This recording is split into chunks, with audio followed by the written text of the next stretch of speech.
സുഹൃത്തുക്കളെ, സഹോദരങ്ങളെ, എല്ലാവർക്കും ന്യൂസ് കേരള TV സ്വാഗതം. അപ്പോൾ അല്പന് ഐശ്വര്യം വന്നാൽ അർദ്ധരാത്രിയും കുട പിടിക്കുമെന്ന് പറഞ്ഞിട്ടുണ്ട്. അപ്പോൾ അർദ്ധരാത്രി മഴ പെയ്താൽ കുട പിടിക്കണം. അർദ്ധരാത്രി മഴയില്ലെങ്കിൽ ഓഹോ എന്തൊരു ചൂടാണെന്നും പറഞ്ഞ് കുടയും പിടിച്ചുകൊണ്ട് നടക്കുന്ന കുറേ ആൾക്കാരുണ്ട്. അപ്പോൾ അല്പന് ഐശ്വര്യം വന്നാൽ അർദ്ധരാത്രിയും കുട പിടിക്കും. അതൊരു പഴഞ്ചൊല്ലാണ്. അതിനെ അർത്ഥമാക്കിക്കൊണ്ടാണ് ഇപ്പോൾ നമ്മുടെ തിരുവനന്തപുരത്ത് ആദ്യമായി കോർപ്പറേഷൻ ഭരണം BJPക്ക് കിട്ടി. BJP എന്നല്ല, RSS സംഘപരിവാറുകാർക്ക് കിട്ടി. അപ്പോൾ അത് ലോകം മൊത്തം ആഘോഷിക്കാൻ പോവുകയാണ്. അപ്പോൾ ഇന്നാള് വടക്കൻ ജില്ലകളിൽ പോയി, കണ്ണൂര്, കാസർഗോഡ്, കോഴിക്കോട് ഒക്കെ പോയി സ്വീകരണം ഏറ്റുവാങ്ങി മേയറും ബാക്കിയുള്ളവരും പോയി തിരിച്ചു വന്നു.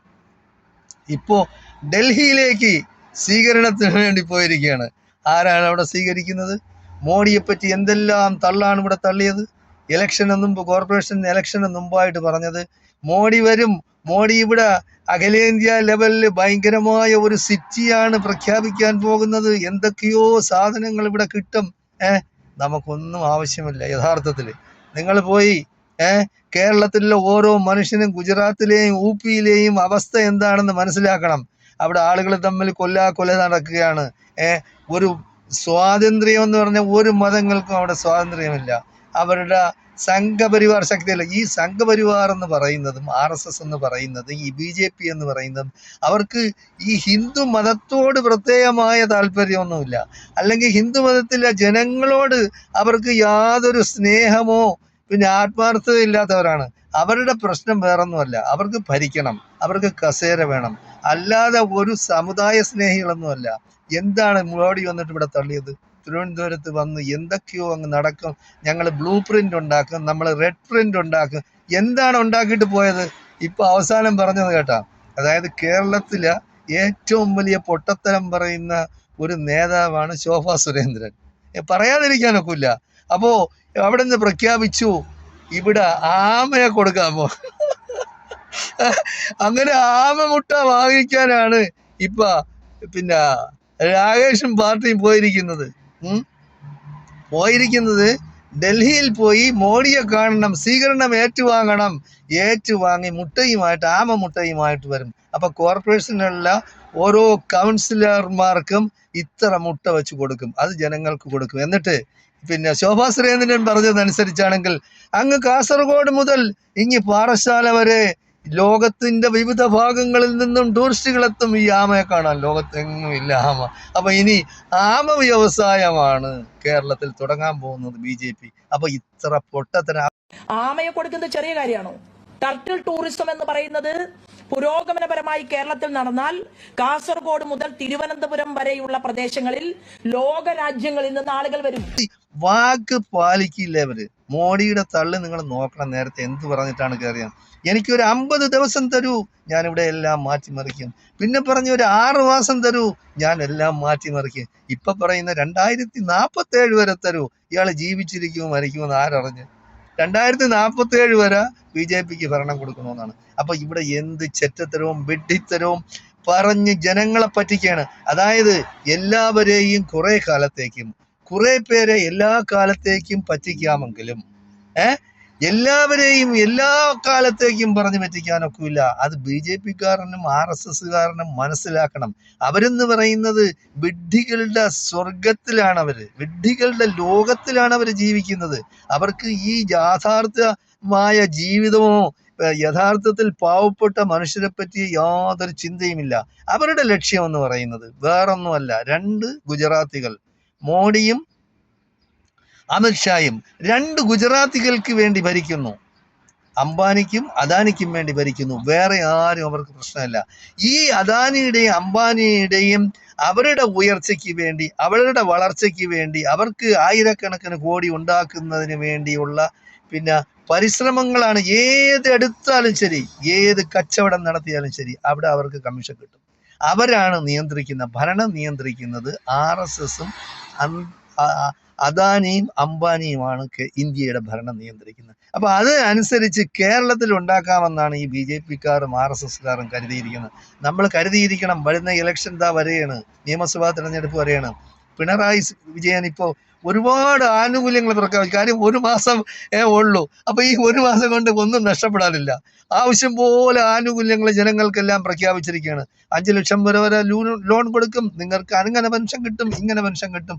മാക്സിമം കൊടുക്കുകയാണെങ്കിൽ ഒരു മാസം കൊടുക്കും. കാരണം വേറെ കടം വാങ്ങിച്ചെങ്കിലും എടുത്ത് കൊടുക്കും. എന്നിട്ട് പാപ്പരാക്കി ഒരു 10 പൈസയില്ല ബാങ്ക്രപ്സി ആക്കി ഇവരിറങ്ങിപ്പോകും. അപ്പോൾ അതിനുള്ള പരിപാടികളാണ്. അപ്പോൾ ഇത്രയും നാൾ ഭരിച്ചിട്ട്, ഈ കഴിഞ്ഞ 10 വർഷം ഭരിച്ചിട്ട് എന്തുകൊണ്ടാണ് ഇതൊന്നും നടപ്പാക്കാത്തത്?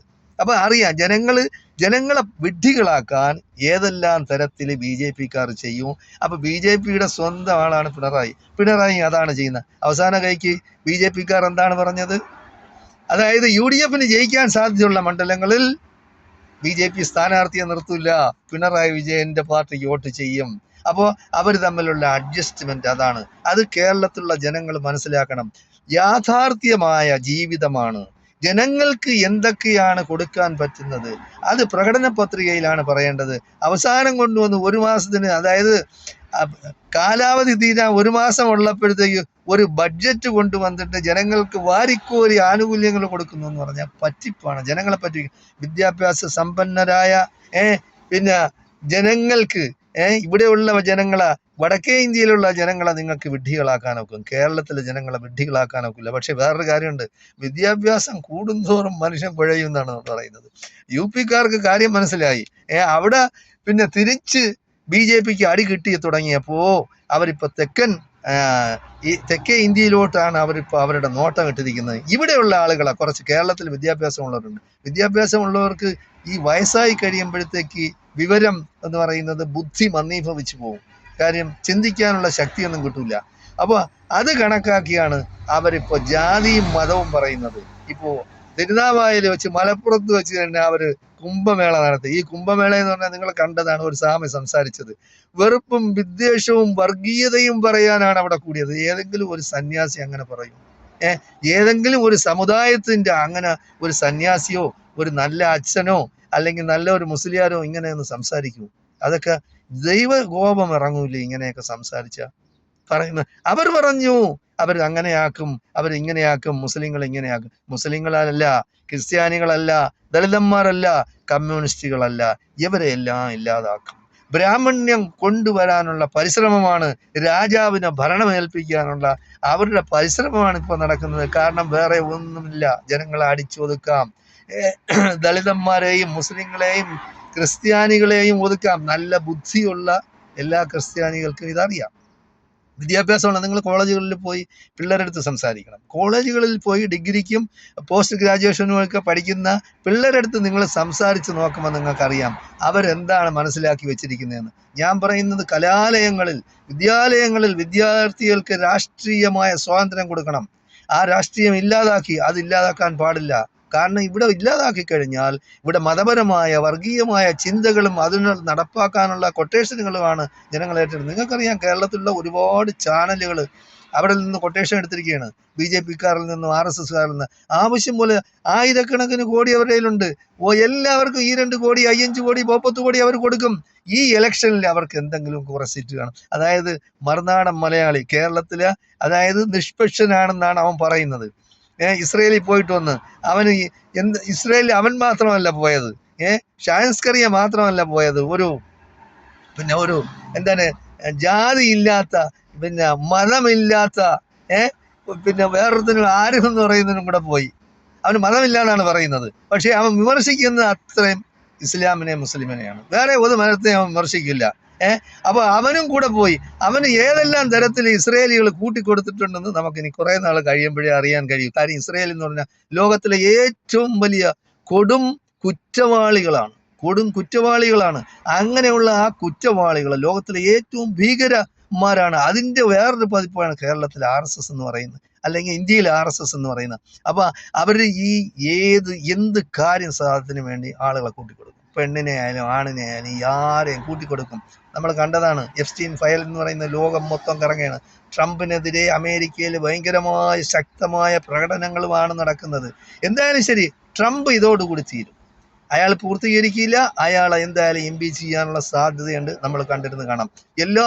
അതായത് പിന്നെ ഇംഗ്ലണ്ടിലെ റോയൽ ഫാമിലിയിലുള്ള രാജകുമാരൻ, പിന്നെ ഈ നമ്മുടെ പിന്നെ ഒരുപാട് ധനാഢ്യന്മാർ, വ്യവസായികൾ, രാഷ്ട്രീയക്കാർ എല്ലാം ഇതിലുണ്ട്. എല്ലാം സത്യമാണ്. പക്ഷേ മോഡിയുടെ പേര് അതിലുള്ള അത് മാത്രം സത്യമല്ല. അതിനെപ്പറ്റി ആരും മിണ്ടരുത്. അപ്പം മോഡി ഏതെല്ലാം തരത്തിൽ, മോഡി എൻ്റെ ഫ്രണ്ടാണ്, the great American president Donald Trump my friend എന്ന് പറഞ്ഞിട്ടുണ്ടെങ്കിൽ എന്താണ് സംഭവിച്ചതെന്ന് നമുക്കറിയാം. എന്തായാലും ശരി, ട്രംപ് പറഞ്ഞതായിട്ടാണ് ഇപ്പോൾ പത്രങ്ങളിലും ചാനലുകളിലും ഒക്കെ വരുന്നത്. എനിക്ക് വേണമെങ്കിൽ മോഡിയുടെ ഭാവി തുലയ്ക്കാം, രാഷ്ട്രീയ ഭാവി തുലയ്ക്കാം, പക്ഷേ ഞാനത് ചെയ്യില്ല, കാരണം മോഡി എൻ്റെ ഫ്രണ്ടാണ്. അപ്പോൾ നമ്മളിത് കണക്കാക്കണം, നമ്മളത് കണക്ക് കൂട്ടണം. എന്താണ് സംഭവിച്ചിട്ടുള്ളതെന്ന് വരും കാലം എന്തായാലും നമുക്ക് അറിയാൻ കഴിയും. നമ്മൾ കാത്തിരുന്ന് കാണാം. എന്തായാലും ശരി, കണ്ണിൽ എണ്ണയഴിച്ച് നമ്മുടെ ജനാധിപത്യവും നമ്മുടെ മതേതരത്വവും കാത്തു സൂക്ഷിക്കാൻ കേരളീയർ ഒറ്റക്കെട്ടായി ശ്രമിക്കണമെന്നും അതിനുവേണ്ടി പടപൊരുതണമെന്നും ഈ വരുന്ന തെരഞ്ഞെടുപ്പിൽ പുതിയ ഒരു ഭരണം വരട്ടെ, പുതിയ ഒരു മുന്നണി, അതായത് ഐക്യ ജനാധിപത്യത്തിന് തൽക്കാലത്തേക്ക് 5 വർഷം ഭരിക്കട്ടെ എന്ന് നമ്മളെല്ലാം കണക്കാക്കണമെന്നും ഈ പിണറായി വിജയനും സംഘപരിവാർ ശക്തികൾക്കും ശക്തമായ ഒരു മറുപടി ജനങ്ങൾ കൊടുക്കണമെന്നുമാണ് എനിക്ക് പറയാനുള്ളത്. അതിനുവേണ്ടി നമ്മൾ ശ്രമിക്കണം. തൽക്കാലം ഞാൻ നിർത്തുകയാണ്. ജയ് ഹിന്ദ്, ജയ് ഭാരത്.